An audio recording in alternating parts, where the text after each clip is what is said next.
For as long as humans have existed, they have tried to explain their own presence. Every civilization, regardless of geography or era, has produced answers to the same two questions. Where did we come from, and why are we here? Those answers have taken familiar forms: religion, science, philosophy, spirituality. They differ in authority and tone, but they share a defining limitation. None of them reach the truth. Religion frames origin through divine intent. It replaces uncertainty with doctrine and seals the search with belief. Science explains mechanisms with extraordinary precision, yet retreats when confronted with meaning, declaring it irrelevant or illusory. Philosophy interrogates existence until its arguments fold back into uncertainty. Spirituality gestures toward awakening and unity, but still depends on metaphors filtered through human cognition. Each system advances until it hits the same boundary. At that edge, belief is demanded, or ignorance is declared. The limitation is not intellectual failure, it is structural. Human language was never built to describe origin. Words such as beginning, cause, creator, purpose impose sequence and separation on something that may not be sequential or separate at all. Language divides what may be indivisible. The moment explanation begins, distortion follows. There are indications, quiet, scattered, often dismissed, that some individuals encounter a form of knowing that sits beyond belief and explanation. Not revelation, not theory. A direct apprehension that ends the need for frameworks altogether. Those who encounter it face an immediate problem. It cannot be communicated. Not because they refuse to speak, but because the language required does not yet exist. Methods can be suggested: silence, negation, disciplined inquiry, collapse of assumptions.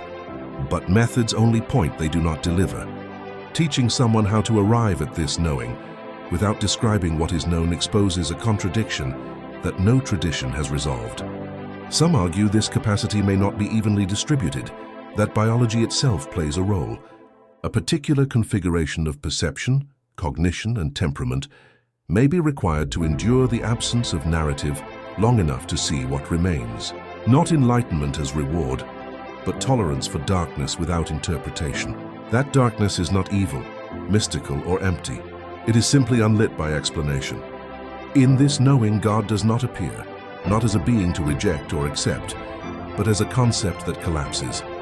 An old paradox captures this limit with unsettling clarity. When the universal form was asked what it was contemplating, the answer was its own origin. Even the highest idea cannot account for itself. At this point, all systems end. No afterlife waits. No heaven or hell balances moral equations. No first moment anchors existence. No final moment completes it. There is no narrative in which humanity plays a privileged role. Those who reach this understanding rarely announce it. Not out of humility, but futility. Language fails, metaphor misleads. Explanation recreates illusion. What remains is knowing without expression, and here lies the final confrontation.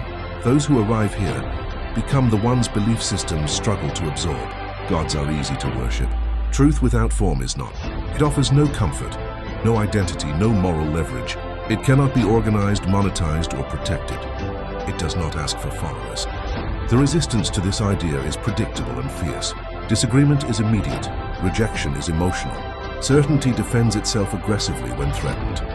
That reaction is not evidence against this position.